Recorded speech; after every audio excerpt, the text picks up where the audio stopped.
You know, I didn't wake up one morning thinking, wow, patriarchy is ruining everything. I'm a pretty average person. I didn't grow up quoting McKinnon or Kimmel. I didn't have feminist theory taped to my wall. I was just living my life, assuming the world worked the way it worked. Then I started noticing things, little cracks in the stories we're all told, like violent masculinity. Not men are bad, but this thing where guys act like any challenge to their power is an attack. I've seen dudes treat rejection like a natural disaster. Oh no, she said no, time to flip the emotional table.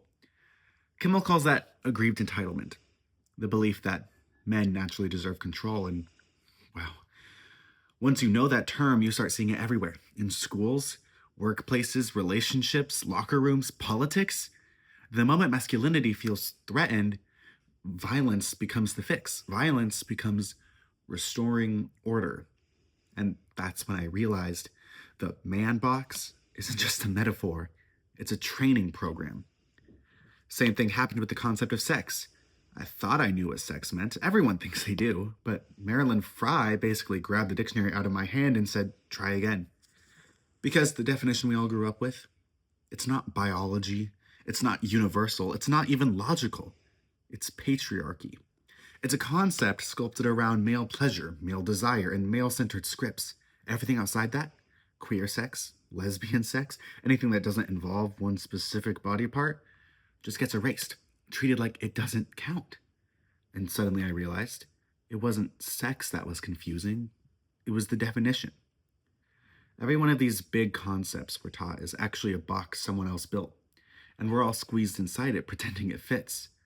Then we get to bodily autonomy, the big one. The one everyone thinks they understand until they actually look at whose bodies are treated as self governing and whose aren't. McKinnon calls it split realities, and she's right. Two people can live in the same country, under the same laws, but experience completely different levels of control over their bodies.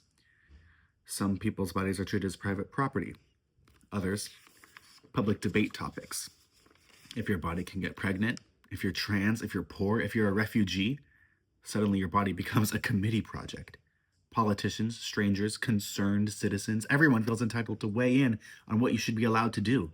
That's not autonomy, that's surveillance. And then, just when you think you found the bottom, you hit the feminization of poverty. Caroline Criado Perez practically stands in the middle of society screaming, women are not built into the system. And somehow people still act shocked. Workplaces designed around a man with no caregiving responsibilities. Policies written without any data on women's actual lives. Pay lower, childcare, a second full time job, the second shift always there, never paid, never retirement backed, never respected. Women aren't falling into poverty. Poverty is designed as a landing place for them. And then I started thinking, if every one of these systems works against you, violence, sex, autonomy, money, how exactly are you supposed to climb out of the trap? And that's when reclamation clicked. Reclamation isn't just a political act, it's a survival strategy. It's saying, fine, if the world won't make room for me, I'll expand anyway.